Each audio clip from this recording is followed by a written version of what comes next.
أعوذ بالله من الشيطان الرجيم. بسم الله الرحمن الرحيم. السلام علیکم ورحمۃ اللہ وبرکاتہ۔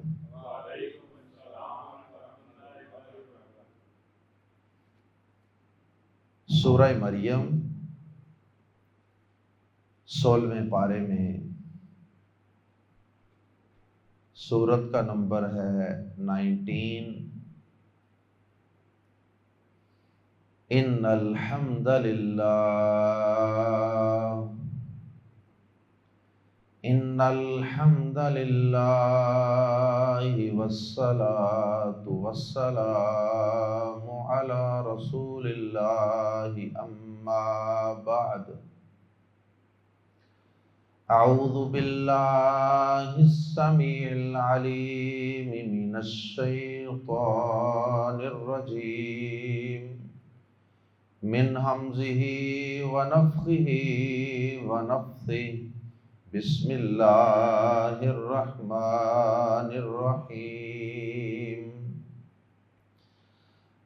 کاف ہا یا عین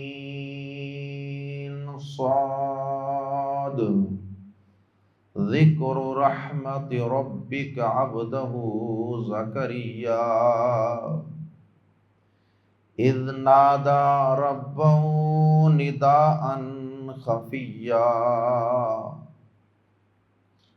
قال رب إني وهن العظم مني واشتعل الرأس شيبا ولم أكن بدعائك رب شقيا۔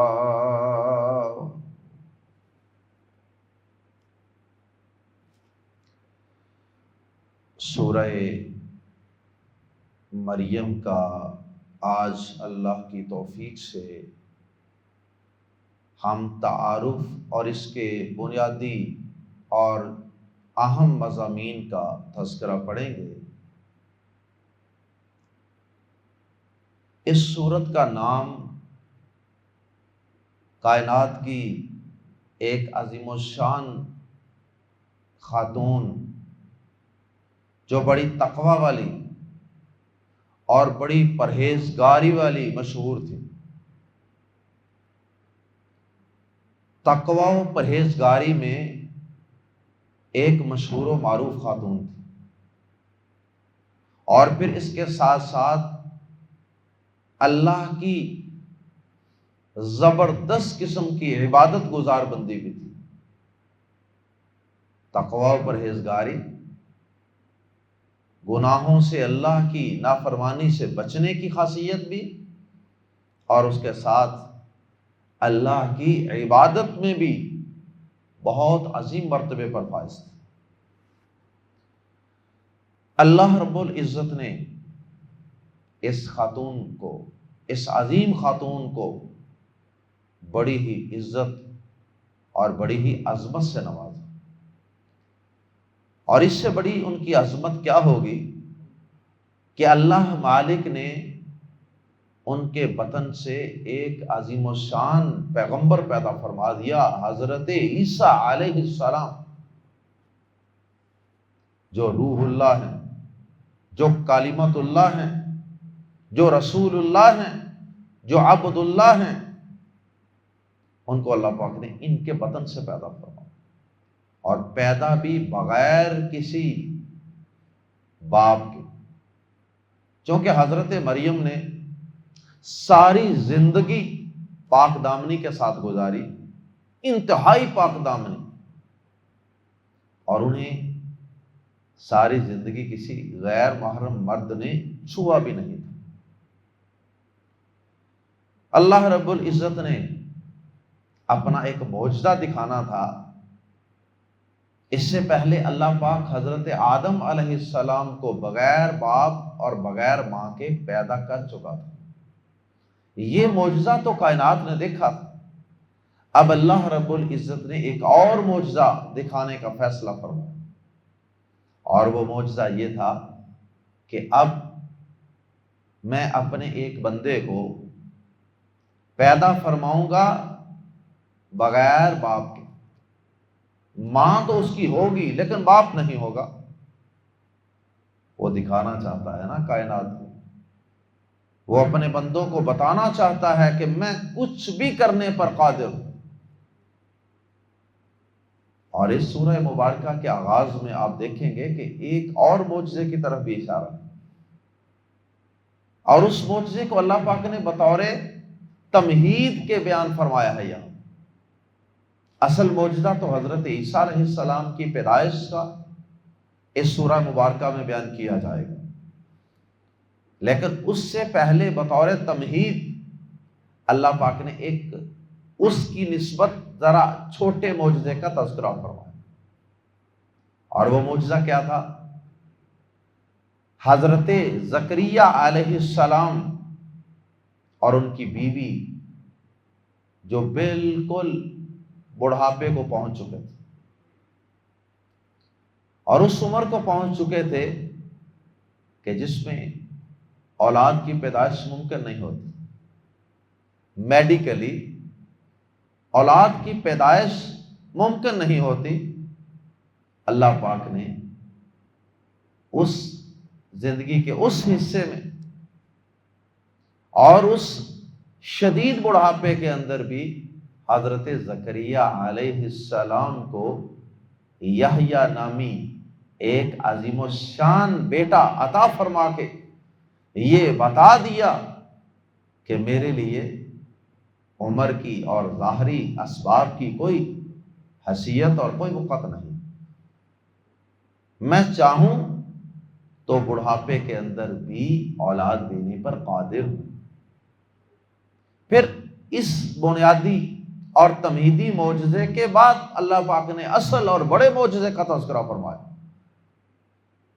کہ میں اگر چاہوں، یہ تو بڑھاپے کے اندر حضرت زکریا اور ان کی بیوی دونوں موجود تھے، ان سے میں نے بیٹا عطا کیا، میں چاہوں تو بغیر باپ کے بھی بیٹا عطا کر سکتا ہوں. اور وہ پھر اللہ پاک نے حضرت مریم علیہ السلام کو عطا فرمایا. حضرت مریم علیہ السلام وہ عظیم خاتون ہیں کہ جن کا خالق کائنات نے اس کتاب میں، قرآن مجید میں، جو انسانوں کے نام رب کا سب سے آخری پیغام اور یہ ہمیشہ محفوظ رہنے والا کلام، اس کلام کے اندر اللہ پاک نے اپنی اس عظیم بندی کو، حضرت مریم کو، اس کلام میں اللہ پاک نے ڈسکس کیا اور ان کا ذکر خیر فرمایا. اور کائنات کی واحد خاتون ہے جن کا نام لے کر قرآن مجید نے تذکرہ فرمایا. قرآن مجید میں حضرت مریم کے علاوہ کسی عورت کا نام نہیں ہے.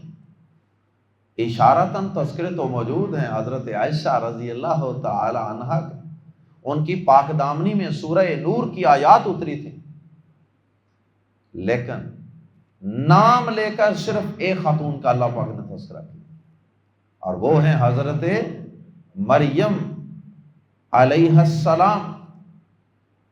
اور پھر اللہ پاک نے صرف ان کا تذکرہ ہی نہیں کیا، ان کے نام کی باقاعدہ ایک سورت بھی 114 سورتوں میں نازل فرما دی.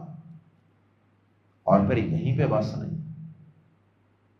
اللہ رب العالمین نے پورے قرآن مجید میں اور بھی کئی سورتوں میں ان کا تذکرہ فرمایا. اور اللہ پاک نے قرآن مجید کے اندر حضرت مریم کا 34 دفعہ نام لیا ہے. 34 دفعہ، 1 2 4 دفعہ نہیں، ایک ہی خاتون کا تذکرہ، اور وہ بھی 34 دفعہ اللہ پاک نے تذکرہ فرمایا قرآن مجید میں، 34 ٹائمز. اور اگر آپ سورت کے آغاز میں جو مریم لکھا ہوتا ہے اور پھر قرآن مجید کے ہر صفحے کے اوپر ٹاپ پر مریم مریم سورت کا نام لکھا ہوتا ہے، پھر قرآن مجید کی سورتوں کی فہرست میں بھی حضرت مریم کا نام آئے گا، اگر آپ ان سب کو شامل کریں تو یہ تعداد 70-80 کے قریب جا پہنچتی ہے۔ اتنی دفعہ قرآن مجید میں اس اللہ کی نیک بندی کا، متقی پرہیزگار خاتون کا تذکرہ، اور پھر بھی حضرت مریم ہی کو ماننے والے ظالم قرآن مجید کو بار بار نظر آتش کرتے ہیں، جلاتے ہیں قرآن مجید کو۔ جو جلانے والے ہیں وہ حضرت مریم کو ماننے والے ہیں، اور وہ مسلمانوں کے بغض اور دشمنی کے اندر قرآن مجید کو جلا رہے ہوتے ہیں، اور وہ بھول جاتے ہیں کہ جس قرآن کو ہم جلا رہے ہیں یہ قرآن مقدس، یہ قرآن مجید، یہ تو حضرت عیسیٰ علیہ السلام کے تذکروں سے بھی بڑا پڑا ہے، یہ تو حضرت مریم جو ان کی والدہ ماجدہ ہیں ان کے ذکر خیر سے بھی بڑا پڑا ہے۔ تو گویا کہ ہم اپنے ہی ہاتھوں اپنی ہی مقدس اور پاکیزہ ہستیوں کو جلا رہے ہیں۔ اتنی انسان کی مت ماری جاتی ہے۔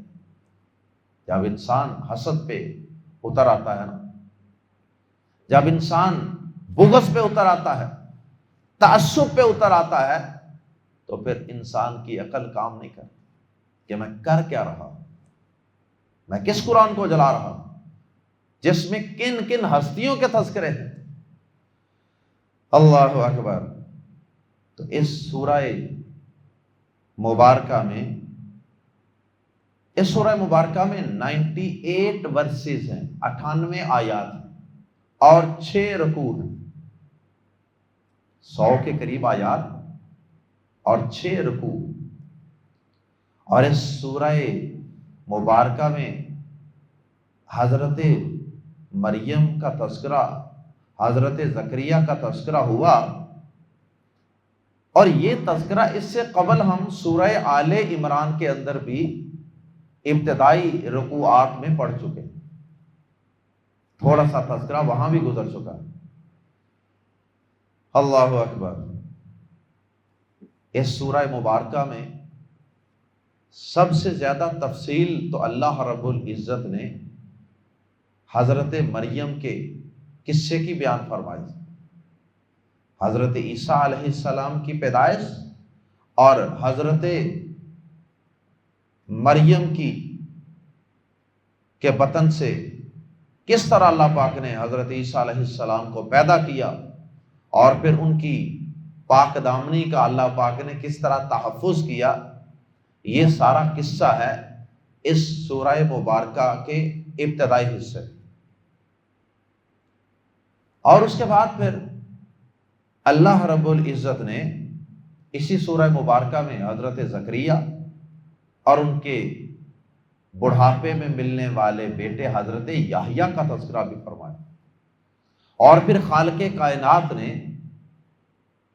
اس سورت کے آخری حصوں میں نصف کے بعد ذکر خیر فرمایا حضرت ابراہیم علیہ السلام کا بھی، کئی پیغمبروں کا تذکرہ فرمایا اختصار کے ساتھ۔ اللہ پاک نے بڑا منفرد انداز اختیار کیا ہے اس سورہ مبارکہ میں نبیوں کے تذکرے کا۔ وہ کیا منفرد انداز ہے جو اس سورت کی پہچان ہے؟ وہ انداز ہے وَاذْكُرْ فِي الْكِتَابِ إِبْرَاهِيمَ، وَاذْكُرْ فِي الْكِتَابِ إِبْرَاهِيمَ۔ اے نبی صلی اللہ علیہ وسلم، اس کتاب مقدس قرآن مجید میں آپ ذرا ذکر خیر کیجئے میرے نبی اور میرے لاڈلے پیغمبر، عظیم پیغمبر حضرت ابراہیم علیہ السلام۔ اور کہیں فرمایا وَاذْكُرْ فِي الْكِتَابِ إِسْمَاعِيلَ، ذکر کیجئے اس کتاب میں اسماعیل کا۔ اور کہیں فرمایا وَاذْكُرْ فِي الْكِتَابِ مُوسَىٰ، کہیں فرمایا وَاذْكُرْ فِي الْكِتَابِ إِدْرِيسَ۔ یہ انداز اللہ پاک نے قرآن مجید میں اور کسی صورت میں اختیار نہیں کی کہ اے نبی ذکر فرمائیے آپ ابراہیم کا، ذکر فرمائیے آپ اسماعیل کا، ذکر فرمائیے آپ موسیٰ کلیم اللہ کا، ذکر فرمائیے آپ ادریس کا۔ اور اس کے علاوہ اللہ پاک نے اس سورہ مبارکہ میں حضرت ابراہیم علیہ السلام کو عطا کیے جانے والے 2 عظیم بیٹوں کا بھی تذکرہ فرمایا، حضرت اسحاق اور حضرت یعقوب علیہم السلام۔ اور پھر اللہ پاک نے حضرت موسیٰ علیہ السلام کے بھائی جو ان کی معاونت کے لیے تھے حضرت ہارون، ان کا بھی تذکرہ فرمایا۔ اور پھر اللہ رب العزت نے اس سورہ مبارکہ میں ان پیغمبروں کی جو اولادیں تھیں، جو ان کی آگے ذریت تھی، حضرت یعقوب علیہ السلام اور ان کی آگے پھر اولاد جسے بنی اسرائیل کہا جاتا ہے، پھر ان کے اندر آگے 2 قسم کے ان پیغمبروں کے جانشین پیدا ہوئے، یعنی اولاد میں 2 قسم کے لوگ پیدا ہوئے۔ کچھ تو وہ تھے جنہوں نے اپنے آباء و اجداد پر اترنے والے دین وحی کو فالو کیا اور ساری زندگی اپنے آباء و اجداد کے اوپر اترنے والے دین پر ہی چلتے رہے، اپنے باپ دادا کے نقش قدم پر چلتے رہے، جو کہ توحید پر تھے، جو کہ ہدایت پر تھے۔ اور کچھ اولاد میں ایسے ناخلف جانشین نکلے کہ جو شیطان کے ہتھے چڑھ گئے، دین کو چھوڑ دیا، اپنے باپ دادا کی میراث دینی علم کو چھوڑ دیا، توحید کو چھوڑ دیا، ہدایت کو چھوڑ دیا، اور وہ گمراہیوں کے اندر گرتے چلے گئے۔ اللہ پاک نے پھر ان کا تذکرہ فرمایا کہ ان نبیوں میں سے بھی کئی گمراہ اور کافر پیدا ہوئے۔ تو پھر اللہ پاک نے دونوں گروہوں کے انجام کا بھی تذکرہ فرمایا، ان کا انجام جنت اور جہنم، جنت اور جہنم کا بھی پھر اللہ پاک نے کچھ تذکرہ فرمایا۔ اور پھر سورہ مبارکہ کے اندر آخر میں جا کر اللہ پاک نے جس مضمون سے آغاز کیا تھا نا، حضرت عیسیٰ علیہ السلام کی پیدائش، اور جو لوگ ان کو اللہ کا بیٹا قرار دیتے ہیں، اللہ پاک نے پھر ان کی آخر میں، اس سورت کے آخر میں ایک دفعہ پھر تردید فرمائی کہ اللہ تو صاحب اولاد نہیں ہے، اور اللہ کو صاحب اولاد قرار دینا، حضرت عیسیٰ کو اللہ کا بیٹا قرار دینا، یہ اللہ رب العزت کے نزدیک بہت بڑا جرم اور بہت بڑا گناہ۔ اور یہ کتنا بڑا گناہ ہے، اس کی شدت اللہ پاک نے بڑے ایک منفرد انداز سے بیان فرمائی۔ اب آتے ہیں کہ یہ سورت کب نازل ہوئی، اور اس سورت کا نبی پاک صلی اللہ علیہ وسلم کے دور کے اندر ایک موقع پہ صحابہ کرام نے بڑے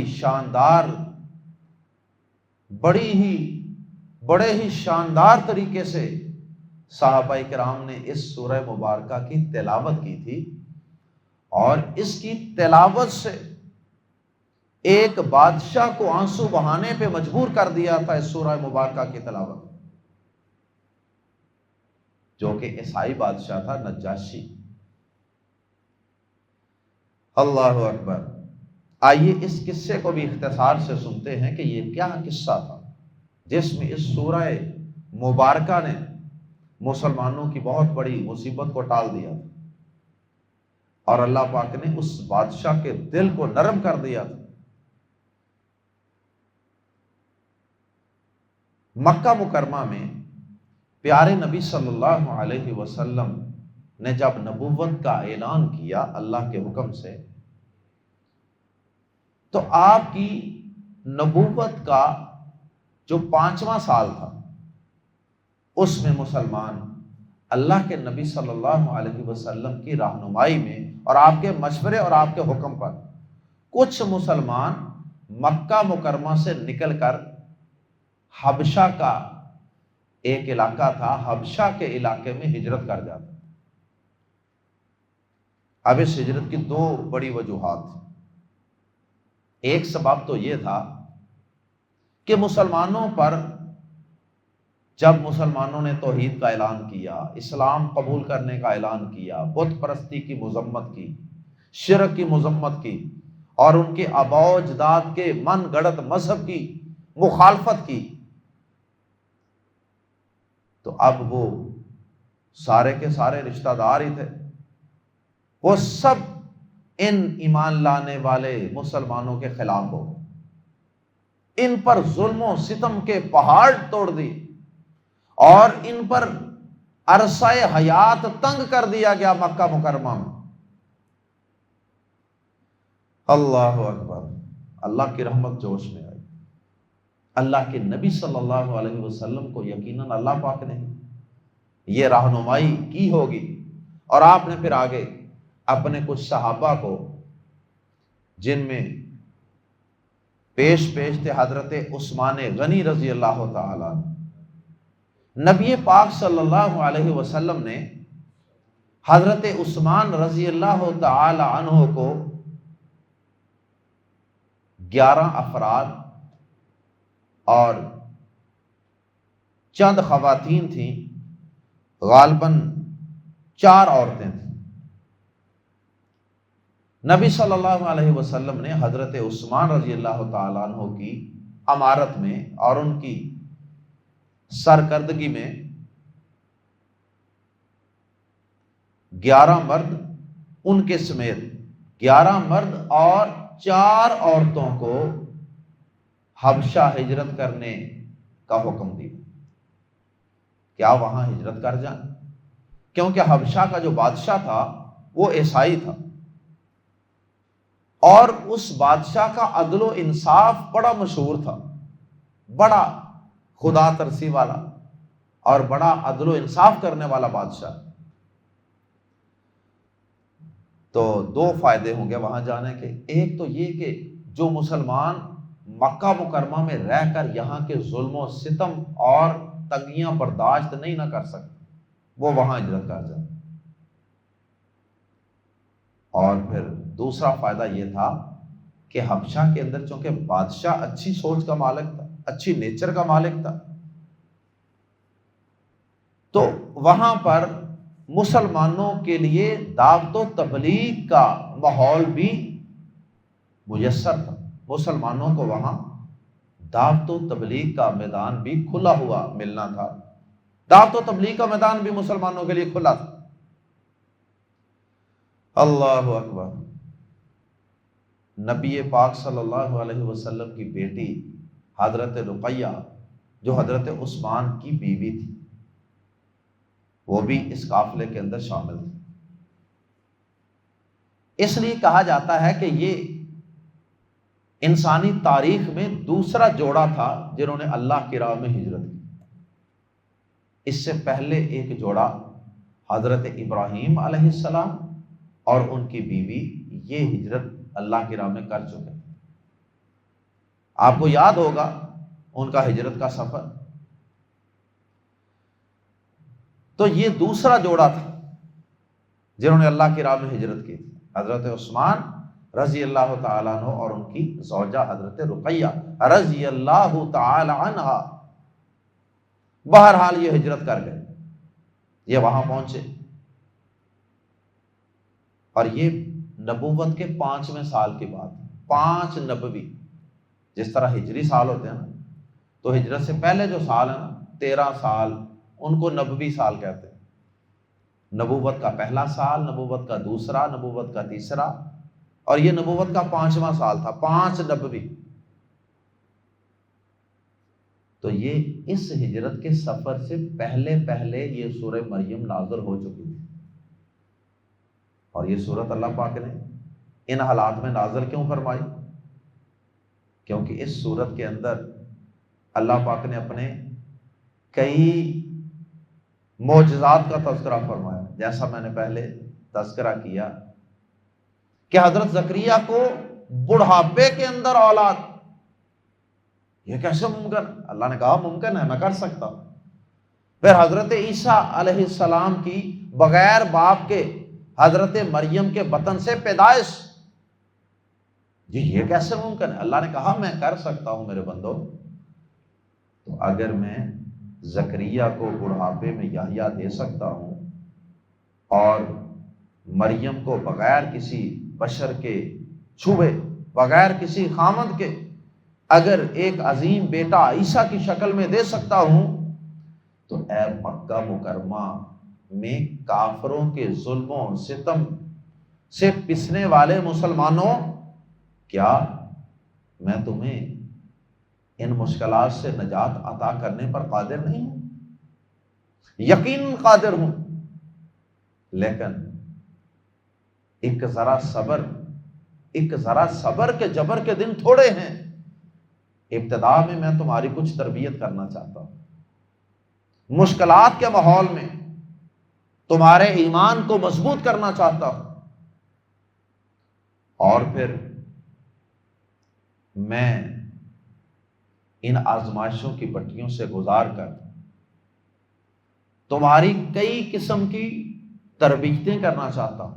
تمہاری تربیت، ٹریننگ کرنے کے بعد ایک وقت آئے گا کہ جب یہ حالات یکسر بدل جائیں، اور ایسا ہی ہوا۔ پھر 13 سالوں کے بعد حالات یکسر بدل گئے، مسلمان مکہ مکرمہ سے مدینہ ہجرت کر گئے، اور پھر وہاں ایک اسلامی اسٹیٹ قائم ہو گئی، اور پھر وہاں سے قافلے نکلے پوری دنیا کے اندر، دعوت و تبلیغ کے لیے بھی، جہاد کے لیے بھی، اور پھر 10 سال کے قلیل عرصے میں اسلام پوری دنیا میں غالب آ گیا۔ اللہ اکبر۔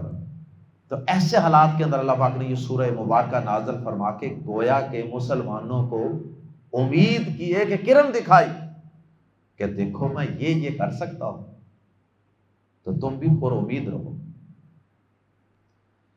خیر، یہ سورہ مبارکہ 5 نبوی سے پہلے ہجرت کے سفر سے پہلے اتر چکی تھی مکہ مکرمہ۔ اب مسلمان سفر کرتے ہیں، 11 جمع 4 یہ 15 لوگوں پر مشتمل یہ قافلہ حبشہ روانہ ہو جاتا ہے۔ یہ وہاں جا کر قیام پذیر ہو جاتا ہے۔ مکہ والوں کو پتہ چلتا ہے، لیکن وہ کوئی خاص نوٹس نہیں لیتے۔ چند افراد گئے ہیں، چلو کوئی بات نہیں، لیکن اس کے بعد بھی ہجرت کا یہ سلسلہ تھوڑا تھوڑا کر کے جاری رہا۔ چند افراد کا کبھی ایک گروہ چلا جاتا، کبھی دوسرا گروہ چلا جاتا، کبھی تیسری ٹولی چلی جاتی، حتیٰ کہ کافی سارے مرد جو مسلمان ہو چکے تھے اور کافی ساری عورتیں یہ ہجرت کر گئی حبشہ کی طرف۔ جب ان کی تعداد بڑھتی چلی گئی اور مکہ میں بہت تھوڑے مسلمان رہ گئے، تو مکہ والے جو تھے وہ پیچ و تاب کھا رہے تھے۔ ان کو بڑا دکھ تھا، کیونکہ یہ سب جو مسلمان ہو رہے تھے نا، وہ انہی خاندانوں اور فیملیز سے بلانگ کرتے تھے نا جو مکہ مکرمہ میں کافر تھے۔ کوئی کسی کا بیٹا چلا گیا، کسی کی بیٹی چلی گئی، کسی کی بہو چلی گئی، کسی کا بھائی چلا گیا۔ تو اب ان کو اس بات کا بڑا رنج تھا کہ یہ انہوں نے ایک عجیب کام کیا ہے کہ یہ یہاں سے آرام سے ادھر جا کے حبشہ میں آباد ہو گئے۔ انہوں نے پھر اپنے 2 سیانے آدمی دیکھ کر ایک وہاں پر ایک وفد بھیجا کہ جاؤ، جا کر حبشہ کا بادشاہ جس کا نام نجاشی، اس کا لقب مشہور تھا، اسے جا کر ملو اور اس سے جا کر بات کرو کہ بھائی یہ ہمارے بندے ہیں، ان کو ہمارے حوالے کیا جائے۔ خیر، وہ وفد گیا جن میں عمر بن عاص رضی اللہ تعالیٰ عنہ بھی تھے، جو فاتح مصر ہیں، سپہ سالار ہیں عظیم۔ وہ اس وقت تک ابھی مسلمان نہیں ہوئے، وہ بھی کافروں کی طرف سے گئے۔ تو یہ جو قاصد تھے، انہوں نے جا کر کیا کیا کہ اس دور کے اندر بادشاہوں کی، جس طرح آج کل اسمبلیاں ہیں نا، اجلاس ہوتے ہیں اسمبلی، اس طرح ان کے دربار لگتے تھے بادشاہوں، اور پھر سارے درباری مشیر وغیرہ سارے آ کے بیٹھتے تھے۔ انہوں نے کیا کیا، جا کر وہاں کے جو بڑے بڑے اس کے درباری تھے اور پادری تھے عیسائیوں کے، ان سے پہلے ملاقاتیں، اور ان کے لیے یہ مہنگے مہنگے گفٹ اور تحفے لے کر گئے تھے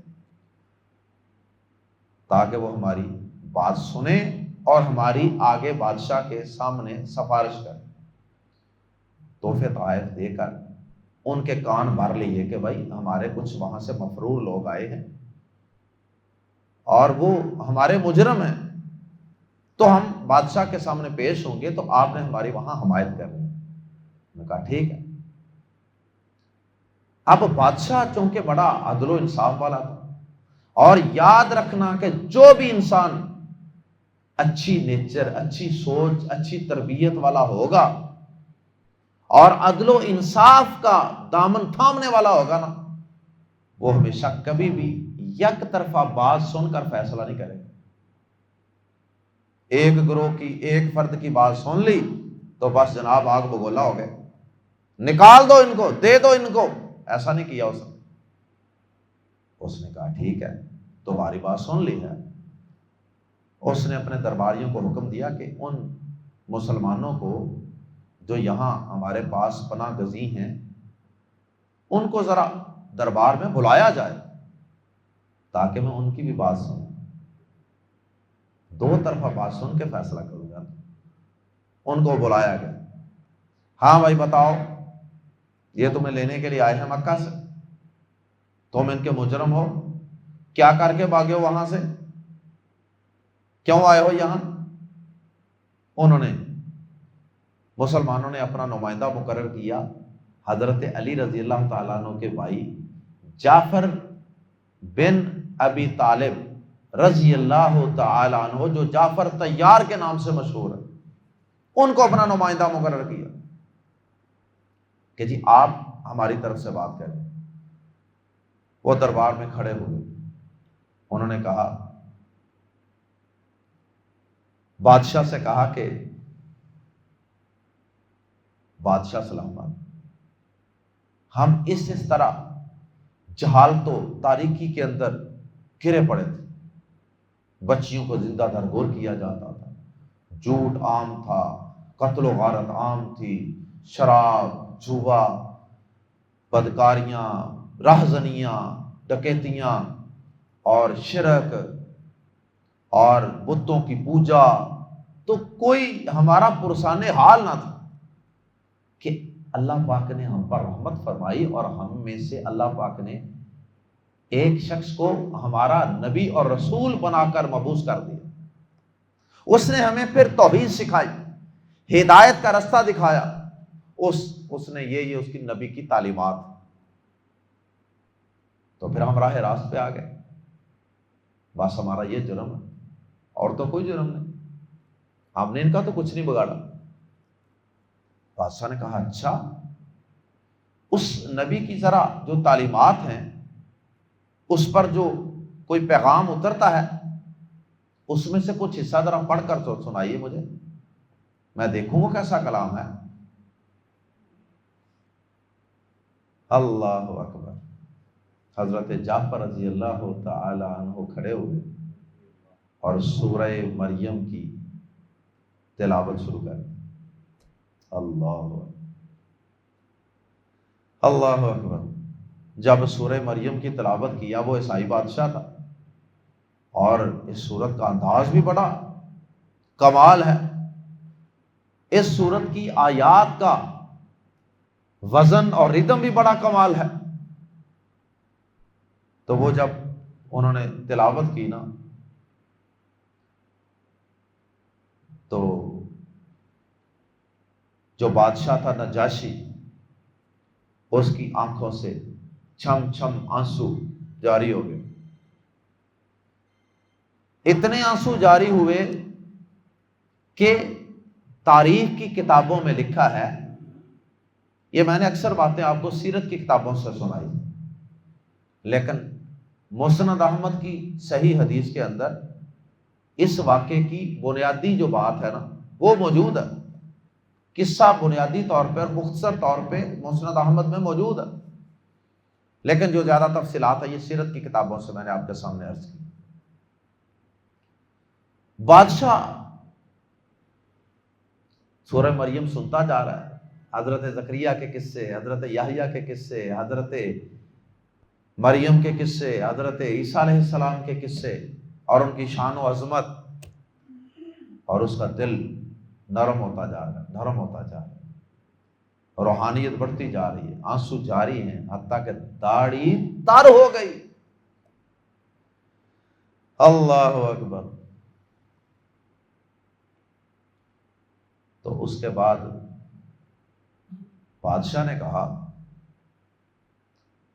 کہ اس ذات کی قسم،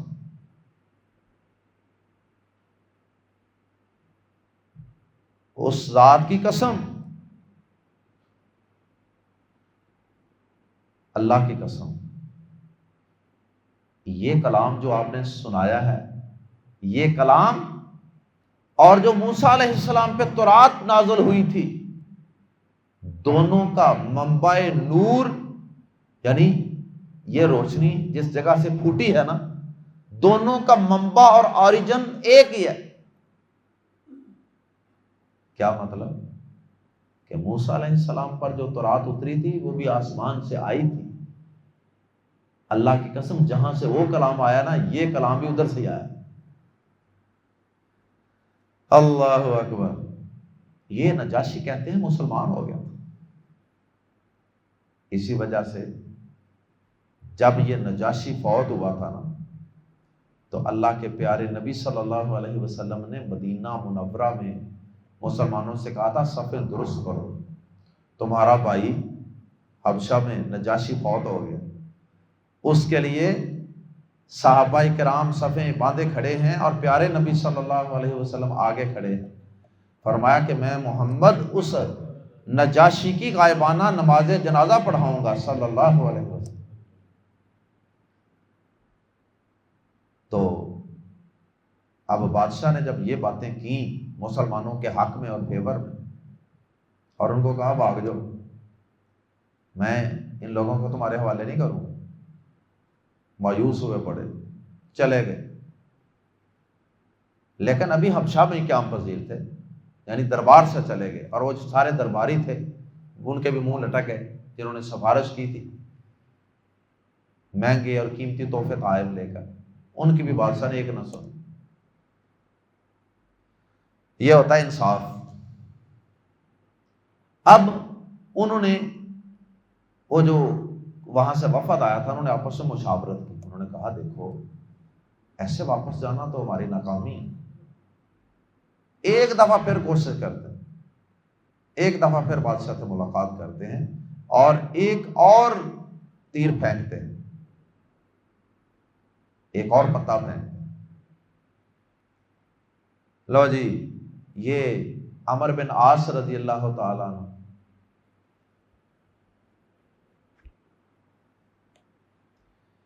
عمر بن عاص جو اس وقت مسلمان نہیں، انہوں نے جا کے پتہ کیا کہا، اگلے دن پھر بادشاہ سے ٹائم لے کے پھر پہنچے۔ بادشاہ سے کہا جی ایک دفعہ پھر ہماری گزارش سن،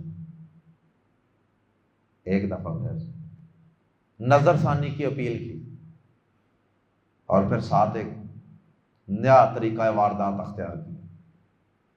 کہنے لگا بادشاہ سلامت، آپ جانتے ہیں کہ ان مسلمانوں کا اور ان لوگوں کا حضرت عیسیٰ علیہ السلام کے بارے میں کیا نظریہ ہے؟ خلاف کرنے کی کوشش کی نا۔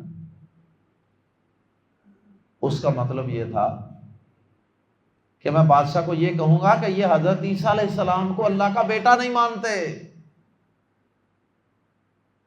لیکن بادشاہ صحیح العقیدہ تھا، وہ صحیح تورات پر قائم تھا۔ تو بعد میں ان لوگوں نے بڑی تبدیلیاں کر لی تورات انجیل۔ تو نجاشی نے کہا اچھا، ہاں جی بتائیں بھائی، مسلمانوں کو بلایا، ہاں جی بتاؤ جی تمہارا حضرت عیسیٰ علیہ السلام کے بارے میں کیا نظریہ ہے، کیا سمجھتے ہیں آپ انہیں؟ حضرت جعفر طیار رضی اللہ تعالیٰ عنہ کھڑے ہوئے، کہنے لگے بادشاہ سلامت، حضرت عیسیٰ علیہ السلام رسول اللہ ہیں، اللہ کے رسول ہیں، عبداللہ اللہ کے بندے ہیں، کلمۃ اللہ اللہ کا کلمہ ہے، اللہ نے ایک ایک کلمے کے ذریعے ان کو پیدا کیا. روح اللہ وہ اللہ کی طرف سے پھونکی گئی ایک روح ہے. بادشاہ نے یہ سارا کچھ سنا. ابن اللہ نہیں کہا کہ اللہ کے بیٹے، وہ رسول اللہ ہیں، وہ عبد اللہ ہیں، وہ کلمت اللہ ہیں، وہ روح اللہ ہیں. بادشاہ نے کہا، ایک تنکا اٹھایا زمین سے، کہا اللہ کی قسم عیسیٰ علیہ السلام جتنا یہ مسلمان بتا رہے ہیں نا، حضرت عیسیٰ علیہ السلام کا جو تعارف یہ کروا رہے ہیں، حضرت عیسیٰ علیہ السلام اس سے زیادہ، اس تنکے کے برابر بھی اس سے زیادہ کچھ نہیں ہے. حضرت عیسیٰ علیہ السلام یہی ہیں جو انہوں نے تعارف کروایا. اور پھر وہ وہاں سے مایوس ہو کر واپس لوٹے. یہ اس سورہ مریم کی تلاوت کا اثر ہوا اس بادشاہ پر، اور اس کی وجہ سے وہ مسلمان بھی ہوا، اور اس کی وجہ سے وہ مسلمان حبشہ کے اندر رہنے میں، پناہ لینے میں کامیاب بھی ہوئے، اور کافروں کی سازش ناکام ہوئی. آگے اس سورت کے اندر کیا کیا مضامین ہیں اور ان کی تفصیلات انشاءاللہ ہم پڑھیں گے تفصیل سے. سبحانک اللہم و بحمدک اشہد ان لا الہ الا انت استغفرک و اتوب الیک.